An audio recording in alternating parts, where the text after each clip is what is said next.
Should we try in British accents today? All right. If it's shite, the Amberena. If it sucks, we'll just toss it in the bin. Well, everyone just unsubscribed from fucking Immediately. the UK. Yeah. Since we lost that audience. Hey, welcome to Super Social Club. I'm Jeremy. This is Whiskey in the Six. I'm Rob. Welcome to the Whisky Rant Podcast. It's a little crusty, It's frustrating. and it's going to be a little bit of a rant. I don't understand it. I don't know why. Some sort of injustice. Anyway, end rant. Hello and welcome back to the Whisky Rant Podcast. I'm Jeremy. I'm Rob. Tonight we are talking about bourbon or dessert. Is it cake? Is it cake? You ever watch that show? Great show. This is a bowling ball, and this is a cake. It's a good show. Everything is like so realistic with a cake now. You never know. I'm 80% of the time wrong. Like, Really? It's like, Yeah.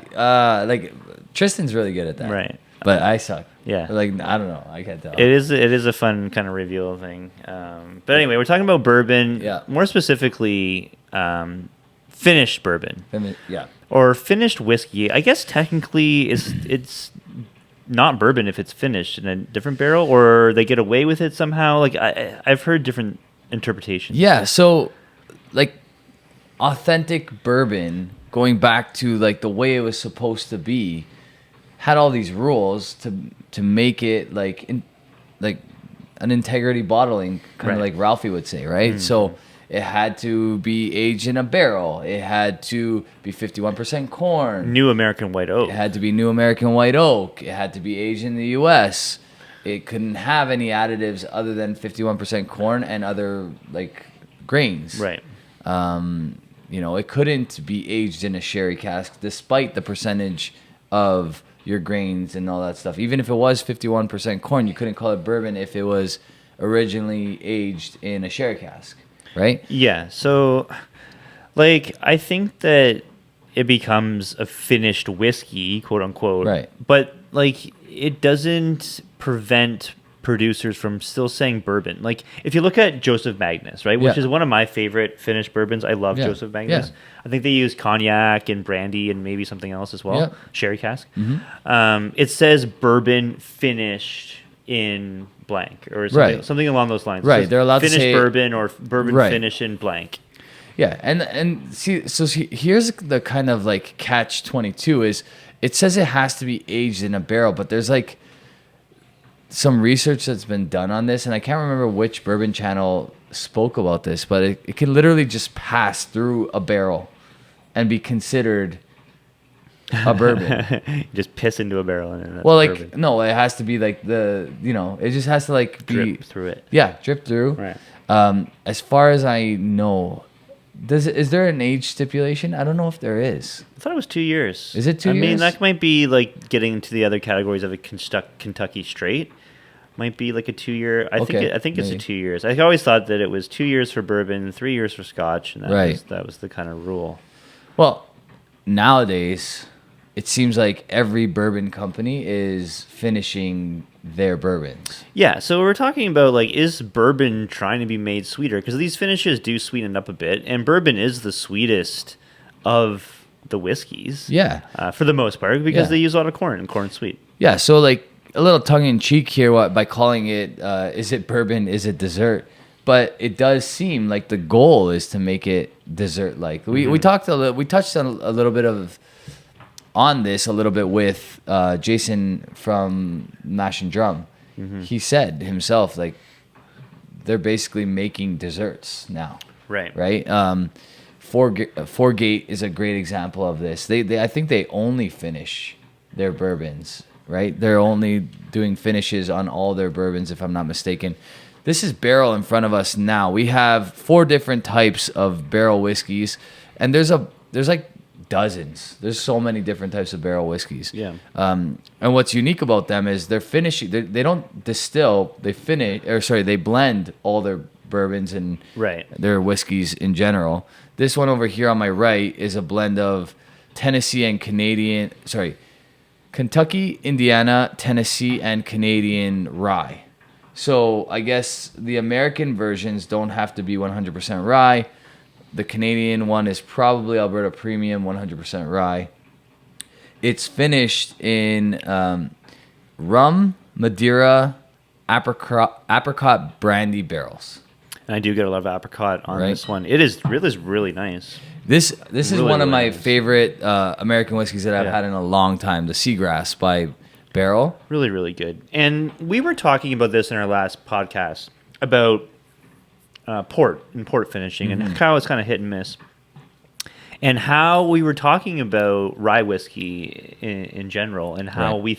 I thought that like a port finish would work well with rye because you get the spice Right. with the rye, Yep. and then you get this like nice little fruit notes with the port. This one, they've done a really good job here.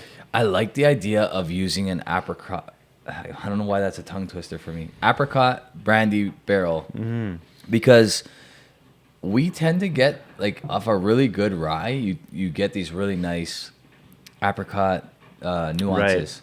Yes. So that apricot brandy should plays with it. enhance that, right? It does. And I do get that in this whiskey. Now, I do think that the rye is a bit lost here. Like the rye's there, but Yeah. it's in the background more. It's in the so, finish. right? Right? Like, I get the rye on the finish Yeah. and all that dessert up front. Like, all that apricot, all that, like, cake-like characteristic. Yeah, nosing it, you're going to be hard pressed to maybe say this is a rye. Oh, yeah. That's really tough to do. This one's 59.56%. There was 8,041 bottles in this batch. I do think that they're going batch by batch with the Seagrass and that they continue to make it. I really like the Seagrass. It's good. It is good. I really like the Seagrass. Yeah. The one to the left, which is our middle glass here, I think, Yeah. is the Dovetail. The Dovetail is finished in rum, port, Dun Vineyard Cabernet barrels. It's distilled in Indiana and Tennessee. And this is a big batch. This is 20,609 bottles. Right. So Barrell essentially they're sourcing all their whiskey and then they're finishing it and blending it in house. Yeah, they're Is that blending it. Yeah, they're blending it and then finishing it in various barrels. Right, yeah. Right. So they let's say they get these whatever. Maybe a little Dickel, a right. little Jim Beam perhaps, Exactly. or whatever it is, Heaven Hill, and finish it, blend it. Exactly. And yeah, really interesting results and really good. This one is very dessert-like on the nose. Yeah. And it has changed a lot. These have been open for quite some time, guys. So, like, these have had a long time to really open up. So And these two are just straight bourbons. I'm just displaying them because they're also barrel tonight. And we mentioned this before, previous podcast. I guess there's some producers that try to do a finish to mask a subpar whiskey. And some producers, maybe like Barrell in this case, are taking really good whiskeys and enhancing them and giving more depth and more flavor. Yeah. Obviously, finishing is expensive. So if you're maybe buying like a mid-tier bourbon that's aged X number of years and you plan on finishing it, you don't need to go out and source the best of the best because you're going to be enhancing it anyway. I mean, it's really hit and miss. I still find it hit and miss with finishes with bourbon and with Scotch. It seems kind of the same. What's dominant in this Dovetail for you? That's a 61.27% alcohol by volume. Yeah. So it's hefty. But these both drink really nice. Like, I mean, they've had a long time to oxidize, Yeah. right? But what's dominant on that palate for you? Like as far as the finish, like the Yeah. port or the rum or... I get a lot of that, like, vineyard grape kind of note on the palate. Like, almost like a grapey, like almost not quite wine-ish, but something grape sweetness. Yeah, I can definitely see that. And maybe that's the port talking there. Port, well, I think there's... What's the other grape? There's a The Cabernet wine? Yeah, Cabernet barrels, Yeah. the Dun Vineyards, and then there's the rum. So rum will always sweeten it up. Definitely a little get bit that sweetness, like that sugar cane on the right on the tail end. Lots Yeah. of sugar. But yeah, it's really sweet. It's really sweet, and then obviously there's a time and a place for whiskeys like these. too. I think we're and- approaching that time, right? And Like, I don't know, like they can't be an everyday pour for me though. no, but I do prefer something a little sweeter, a little bit more heavy in the winter months, right? So this time of year, you know what? Around Christmas, I'm reaching for something like this. I don't mind something like this in my glass. You know what I mean? I mean, following a meal seems like a good time, right? Instead of having a legit dessert, pouring something super sweet. Yeah, exactly. Trading the refined sugars for alcohol sugars. Always the right decision. Right?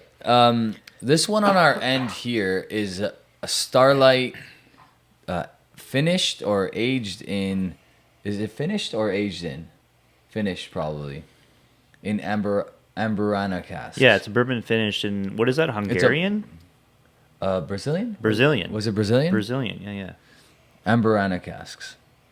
It's really sweet on the nose. Like, there's like a... I'm getting like a meaty kind of note. Yeah, I can see that. There's like a green, like a plantain, like a green plantain kind of note on the nose. It's really interesting on the palate. Yeah, what is that? It's fruity. Oh, so if I'm like- not mistaken, it's like an aperitivo or also known as an aperitif. I don't know, like how Aperitif? aperitif. What are you saying? You're speaking languages. Like, what's the? I'm drawing a blank. Like an Aperol. Okay. Sure. I think Amburana is like an Aperol. Okay. Yeah. Like similar in its makeup. Like a digestive. There's this weird kind of fruit, and I don't know like what it is. I also maybe get a little bit of like rhubarb. Yeah, there's definitely actually that's a great like a strawberry rhubarb kind of pie note. Right? Yeah. But like heavy on the green side. Yes. Like on the rhubarb. It is very green, isn't it? I don't think I've ever had a cask, a bourbon, or any whiskey finished in a cask like this. Have you? No. No. Very unique. It's super like different. And I know that there's a barrel that's aged in I think it's an Italian aperitivo or digestivo kind of barrel. So like an Aperol or a Campari, those kind of things. Right. Yeah. Right? Yeah. And Nonino has an aperitivo, but anyway, now I'm just going off on Italian tangents. You This lost. is good. You lost me. There's like a bitter sweetness to this. Like Yeah. definitely like right in the wheelhouse of a Campari or an Aperol. Right. Right? It tastes like a fortified, like a heavily fortified. What's it? We don't know the ABV. I should look this up real quick. It has this weird kind of funkiness to it too. I actually like it. I wonder how old it is. This was a pour from our good friend Kevin. He sent us a screenshot of the bottle. Did he not? This is a made for Canada bottle. It is bourbon whiskey finished in Brazilian Amburana barrels. The proof is 110.9, so that's what 55.45, Something like that. right? Yep. Okay, and probably we can assume it's about 3 to 7 years old, Sure. right? I like it. Yeah. I think it's pretty good. It's got like a baked good kind of note in there as well. There's something baked good like we said earlier, like a rhubarb pie or Yeah, so this is this specific. I don't know if it's a single barrel. Anyway, it was selected by, it says, our master distiller, Carl T. Hubers. yeah, And it says the cigar batch. cigar batch. So maybe this finish. Oh, I can see. has a cigar pairing in mind. I could totally see that because there's like a unlit cigar note in there. I kind of get more of like an unlit like cigarette tobacco. Okay. There's definitely like a tobacco note in there. A little bit of like sweet tobacco on the nose, maybe. I mean, now that you like say like cigar, like you can kind of like search for it and then like you kind of find it. But Can we throw up a picture of this? yeah, I already did. Yeah. I like this. I like this Amberana cask. I think it's cool. It's definitely interesting. It's got like there's like a walking through a hay maze kind of like autumn feel to it. Yeah. You know what I'm saying? Yeah, I think this if this is their cigar malt and it's meant to be paired with a cigar, I would think maybe like a heavier cigar. Maybe like something like a Moderno wrapper. This isn't like your Connecticut shade kind of thing. This is like a heavy pour. Yeah. I think a heavier cigar would match it. I like it. I think it's interesting. I think it's definitely worth exploring that kind of maturation or at least finishing in bourbons, because this gives it like it doesn't give it your typical like over sweetness like dessert like kind of characteristic. It gives it a little bit of that bitter as well. Right? There's that like contrast of bittersweet that kind of enhances the flavor of this particular bourbon. I'd be curious to try their standard bourbon to kind of give it a understanding. To get like a little baseline to see exactly what that cask is doing to it. Exactly. Like we could do that technically with the barrels, but it wouldn't really be indicative of what their true bourbon could be, because it's always different. They're constantly blending different. That's true. Right? So you have the blending. Right. This is a 5-year-old. Look how many 32. different distilleries are in this specific blend of that's the there's New Kentucky, Year's. there's Indiana, there's Tennessee, there's Ohio, Wyoming, New York, Texas. Yeah. Like that's and you're same getting with whiskey this. from all over the country. Right. So you're not getting there's a no standard. baseline for barrel. No. Yeah, for sure. Right. Whereas Starlight probably has a standard barrel that they distill, or a standard bourbon, I should say. Hey guys, check out Into the AM. It's the shirt I'm wearing right now. You can get a whole bunch of deals right now. They have all kinds of Cyber Monday, Black Friday sale deals going on. If you check out my link below, you get an additional 10% off any purchase you make. So I think it's worth it. They have all kinds of stuff. Flannel shirts, dress shirts, sweaters, and obviously these graphic tees that I'm wearing. Check them out. Cheers. What's your favorite of these three so far? Probably the barrel rye. The seagrass. Seagrass rye. I really do like it. Because like I really want to try a seagrass like older one. Like they have a gray label, a gold label. I want to try the older ones and to see if that tells you how old it is. Yeah, so there's like I think it's the gray label that's in the $300 range. And then there's the gold label that's in the $800 range, which is crazy. This is about 150, if I'm not mistaken. Okay. Not cheap. Not cheap, but I honestly like 150 Canadian. I think when you're paying that money, this is satisfactory for that price point, I think. Yeah, I think you could probably get it cheaper. We've had whiskeys for 150 that have not been this good. Oh, 100% that's true. Yeah. The Dovetail I think is a little bit cheaper than the Seagrass.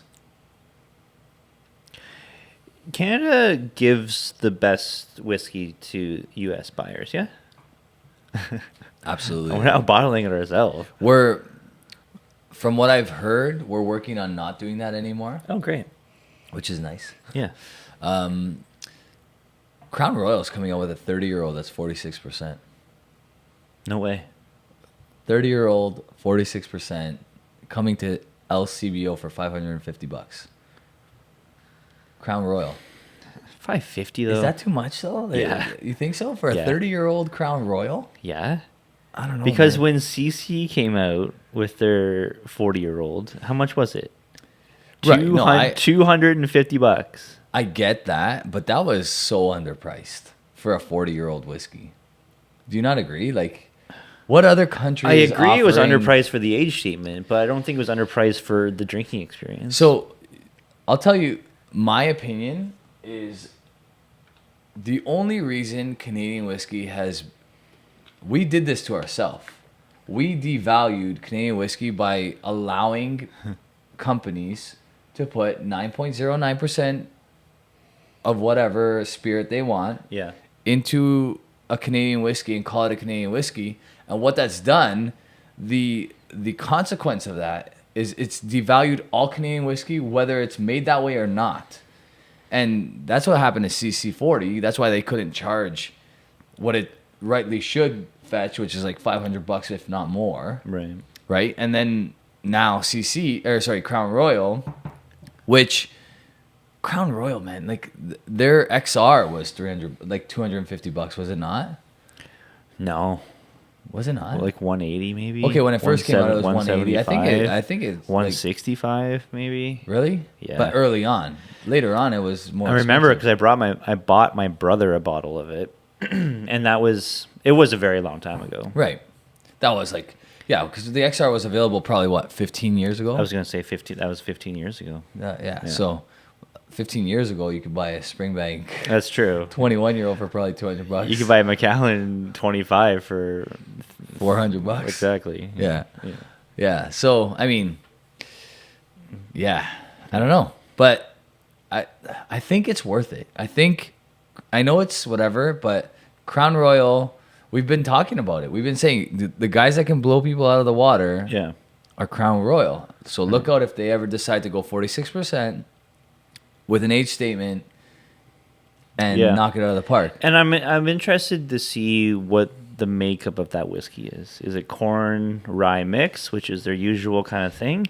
Yeah. Or what are we getting from them? I hope it's what they always do. I hope it's their standard marriage of whatever their recipe is. Which is what, by the way? What is that recipe? It's probably majority corn. It's got to be majority corn. It's probably majority corn with like a 60-40, a 70-30. Maybe not. Yeah, might not even be that high. It might be like 80% corn. Yeah, it could be. Right? Which is fine because Crown Royal, like as a distillate, it's decent stuff. Like we've had some good Crown Royal. Yeah. You know, over the years, there's been some really good expressions. The original Northern Harvest Rye was, I thought, really good. I thought it was good for the price. Yeah. It still goes down as one of the biggest disappointments of my entire whiskey life. Yeah, well, for the hype and all that. Because the hype was so crazy. Right. I'm excited. I really want to try this 30-year-old. I think it's worth venturing out to like. I know it's $550. I would. It's worth a bottle split with a bunch of guys. Yeah. So you each get like maybe 5-6 ounces to get a good feel for it. Thing is, if that's good, if it's really good, it's not gonna last. That's true. It's not gonna last, and it's gonna be valuable. If it's up there of one of the best Canadian whiskeys, then yeah. See, now the reason why also CC had trouble is that everybody knew what they had. They stumbled upon. They didn't even know they had it. Everybody also knew that it was 40 years aged in a rye cask. So it was like a barrel that previously held rye. Yeah. But it was 100% corn. Everybody knew that. So I think the fact that it was 100% corn automatically shows there was no play, there was no innovation involved. It was just kind of like a fluke. And people weren't willing to pay big money for that. For a fluke. Yeah. And weren't they also like tipping it up as well? Like when the cask was the fill level was coming down, they just tip it up with more of the same stuff. So I heard that too. They're pouring casks to keep them filled. You're right. I heard that actually. Which is kind of a faux pas. Yeah. Yeah, exactly. So, I mean, I don't know. I had a barrel pull of that 100% corn at cask strength at the distillery when the 40 first came out, and it was unreal. Yeah. It was unreal. But they watered it down to 45. Yeah. And the actual product was a shadow of what it could have been at barrel proof. I just wish there was we're getting there, right? We're getting there with Canadian single malts, 2 brewers, Shelter Point, they're doing stuff, and they're getting to the point where their whiskey is becoming double-digit age stated, and we're going to get there with them. We have 3 distilleries that are single malt distilleries, heavy single malt side. Yeah.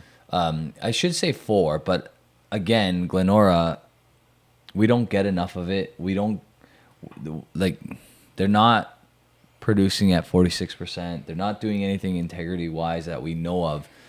Maybe they are. I would love for them to come on this channel and tell us different. You know what I mean? That'd be great. But we don't know that. So I would like to include them in that conversation, but we can't yet.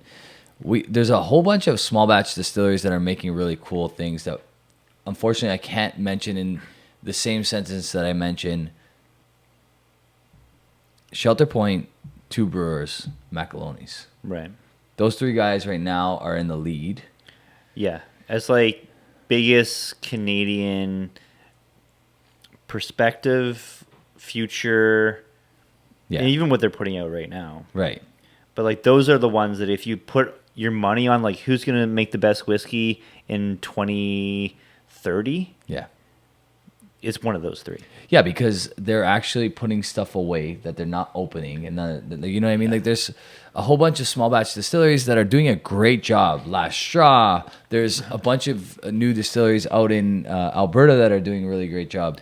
There's a few others. Sons of Vancouver, really good stuff coming out of there as well. These guys are all making great stuff.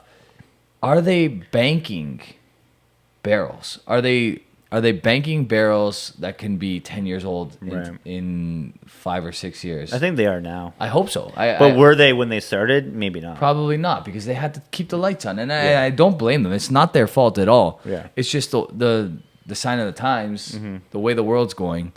Yeah, I mean, like we got a really good taste of what Canadian whiskey can do recently with the Northern Border collection, with what Weiser's was putting out. The Lot 40 12-year-old cask strength was phenomenal. Yep. I recently drank the 11. I was like, yeah, this is pretty good. But like, we got a taste, right? And there's like no one is consistently putting out stuff that is appealing to us anyway for right now, except for Two Brewers and Shelter Point. Yeah.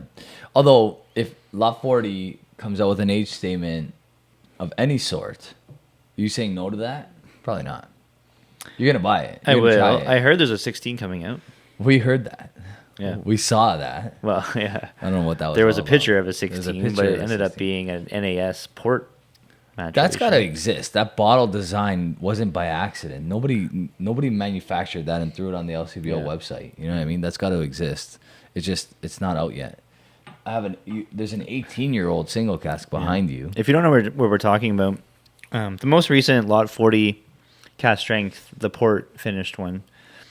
When it first hit the LCBO's website, it came out as an image of a 16-year-old Lot 40, and people were like, what? Bye. Oh, no, sorry. We sent you the wrong image? Yeah, which makes no sense. We sent you the wrong image? There was a lot of, like... that was accidentally on purpose, right? Was it, though? Yes. I don't know, man. I honestly think it was an accident that, like, just made them look silly, because then they're like, oh, no, that doesn't exist. It's actually this. Or did they throw that out there as like, let's get them all excited and go like buy these bottles, and then they're like, oh man, it's not 16 years old, it's probably like 3 years old, but I'll buy it anyway for $100. Do you think that's what they did? I mean, I don't think they were trying to like actively deceive people. But like, how do you send the LCBO the wrong image for your upcoming release? And it's not just like the wrong image, like it was last year's image or it was something else. You're throwing out an unreleased bottle that no one's seen before, that no one knows anything about. It's a 16-year-old. You came up with an 18 2 years prior. Yeah. How do you make that mistake? No, you don't. It's like Springbank putting out a 20-year-old 100% sherry cask for the society members. Right. And they're like, psych, sorry. You're not getting this. Actually, it's a no age statement. Right. Bourbon cask. Yeah. That's what you're getting. Like, no. Unbelievable. Like, no, that doesn't happen. I mean, this Amberana cask has such cool, like, when you first bring it to your nose, there's this crazy, like, carrot muffin kind of note. I don't know what that note is. I mean, I know carrot muffin, obviously, but like, There's something in there that's like it's undescribable. It's a baked good with like something vegetal. That's what I'm getting. It's like a Zucchini loaf? zucchini loaf. Yeah, that's a good one.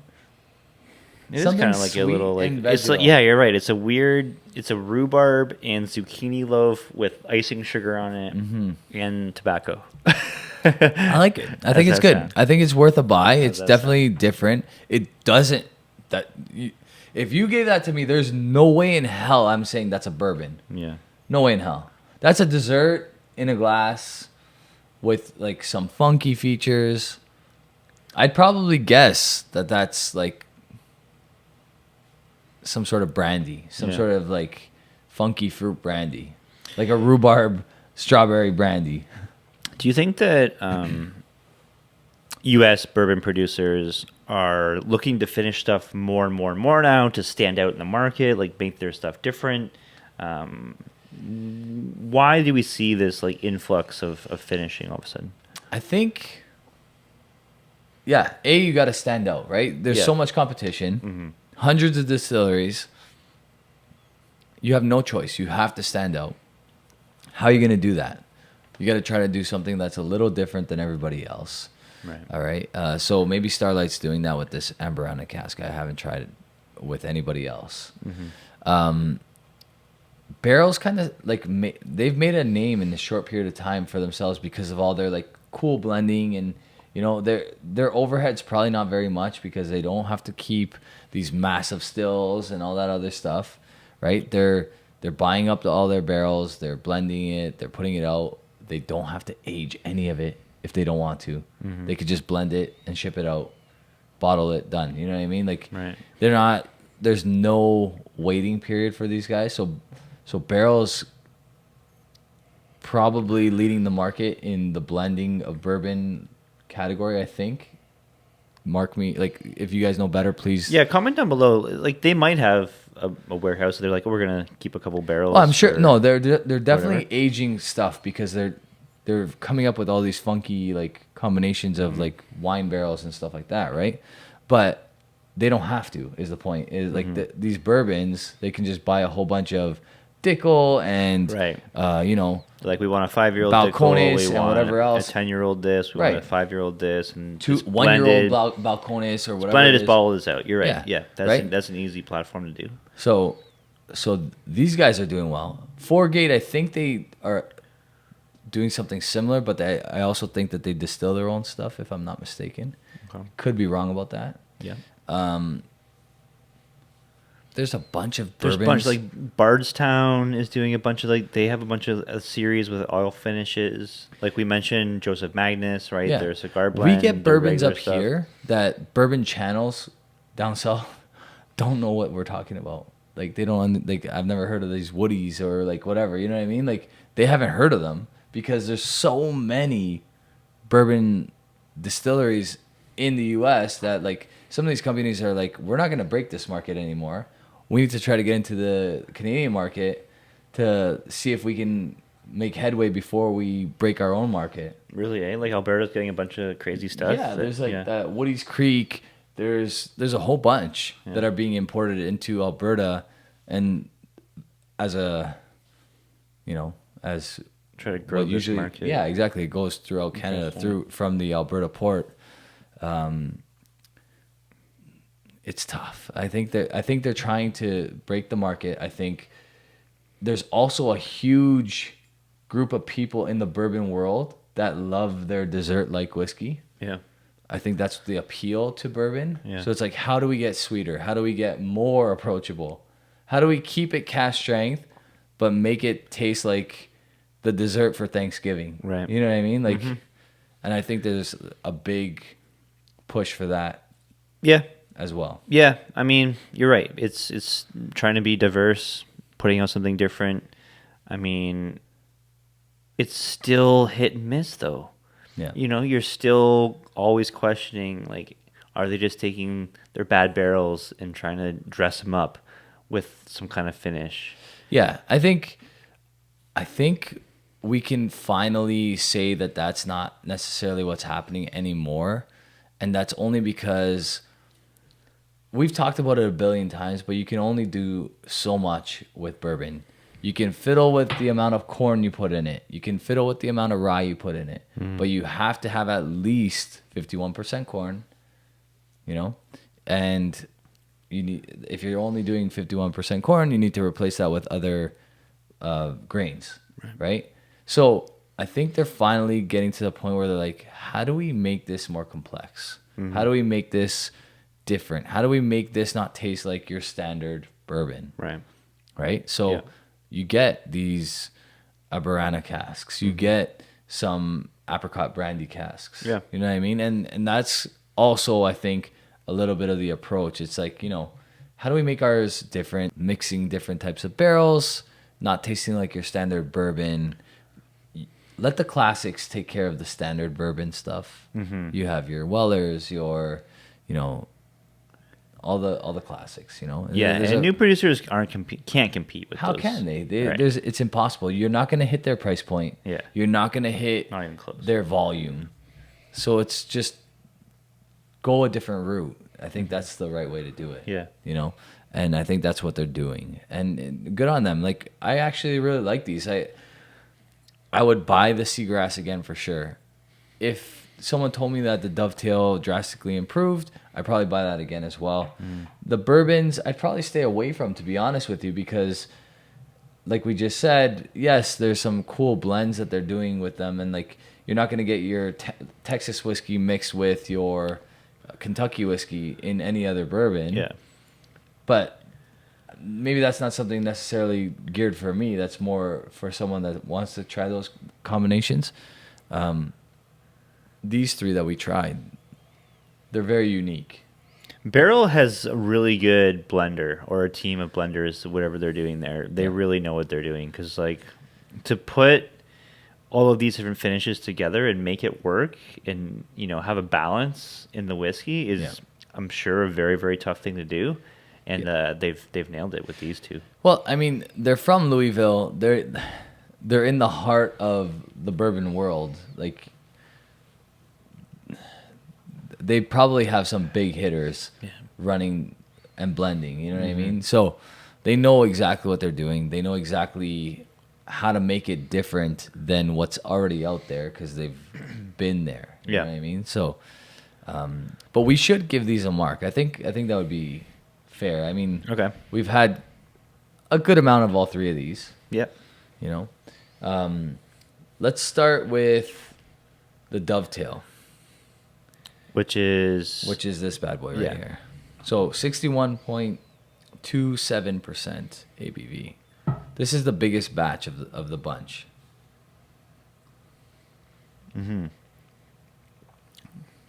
Yeah, I really like this one. It's got good complexity. I still get like majority bourbon corn notes, but all those finishes work really well. For me, it's like, I'm gonna give this one a very solid like 87. I really like it. I would buy this. This is really good. I do really. It drastically improved from when I first opened it. I'm not gonna lie to you. It really opened up. You definitely get a lot more of the finishing now than I used to get it, but you still get a good amount of bourbon in this one, which is kind of cool. Or at least American whiskey. It's Indiana and Tennessee. I'm gonna give this one. Yeah, I'm right there with you. Based on my new scoring, that would be like an 85. I'm right there with you. Okay. Yeah. Right. Yeah. Yeah. I really liked it. Yeah. Let's go. Which one would you say is your second favorite? I'm not gonna choose for you. Was that your favorite? No, I think the rye is my favorite. Okay. Yeah. If we want to go the rye, I mean, man, this thing, it doesn't nose like a rye, but it finishes like a rye. Yeah. And you're getting so much complexity to this. Really very unique. Not like any rye I've ever had before. I'm going to go a 1.5 higher. 88.5. Yeah. This is a huge score for me. 88.5 out of 100. I really, really like this one for sure. This is really good. I'm going to give this one, I'm with you there. I'm probably, I'm like 86. This is good. I would definitely buy it again. I'd go even as high as an 86.5. that's an easy buy again. I want to try it again. I want to see if it's getting better each batch, because this was, I think, the first release of this batch, if I'm not mistaken, of the Seagrass. When it was, These are probably two of my favorite barrel expressions I've ever tried. yeah, Yeah. I do like these two better than the two bourbons beside it. And that's like, we only have so much palate, so we didn't want to drink all four. And price points were probably, these are the two most expensive ones. You know what? I think this has dropped a little bit since it first came to Canada. I think it's closer to 120 now, if I'm not mistaken. And this one I think is 100. Right? So, which is kind of the standard now for pretty much anything you buy. Yeah. The Starlight. This is so unique. It's so unique. I actually really like the nose. It has like this fall, winter kind of like almost something you would get in a Bath and Body kind of, like, you know what I mean? Like those like fruity. It's such a weird nose. Like I'm getting like mesquite barbecue now somehow. It's just all kinds of stuff. Like so complex, the nose on this. You really do need to like dissect this one because it's really weird. It's got funky notes to it. It's got a really interesting nose palate finish. Yeah. I mean, it tastes a little youthful, but I think I'm still going to score this one. I think I'm an 80 out of 100 on this. I think it's a good score. I'm really interested in this whiskey. What did you say? 88? 80. Oh, 80. 80. 80. Yeah, okay. 80. 80 on the dot. Yeah, okay. 80. Yeah, I'm an 80 on this one. I'm higher than you. I like this a lot. I'm going to give this one an 84. I like this. I would buy this. I would buy this at the right price. I think that if this was like a $70, $80 bottle, that's a buy for me all day. I think it needs more age. Yeah. But the complexity is there. And it is like a whiskey nerd kind of whiskey. Yeah. Because every time I went back to it, I'm getting something else. And that's really kind of a cool thing to really like dive in, dissect, figure this thing out. Yeah. I think you're going to like this more if you're into the aperitivos and the digestivos that we were talking about, like the Aperols. Like, are you a big Aperol guy? Like, no, I wouldn't think you are. I wouldn't peg you for one. If you like Campari or you like Aperol, you like that kind of stuff, you're going to like this a lot because it gives the ABV a boost. It still gives you a whiskey kind of feel, but there's so much going on the palate and nose on this. Yeah. So I think maybe that's why I like it a little bit more than you do is that it gives me all these things that I'm kind of used to already. Yeah, I just think that like the balance is like it's all over the place. It's like a Negroni in a whiskey form. Yeah. Seriously. That's true. Right? It's like a Negroni in a whiskey form. Without the added like simple syrups and sugars and whatever else. Right. It's good. I like it. Like I said, 84. I would even go 85 on that one. Like I like that. Oh, we go. We're going Yeah. up. We're going up. All right. Nice. Yeah. Leave us a comment down below. What's your opinion on finished bourbons? Do you notice the trend getting more and more so? And are you for it? Are you against it? Why not? Let us know in the comments down below. What is your favorite finished bourbon? For me, Joseph Magnus. I don't think you can go wrong with that. I love that whiskey. Yep. If you've tried the gray or gold Seagrass, let us know in the comments down below if we should buy it. Yes.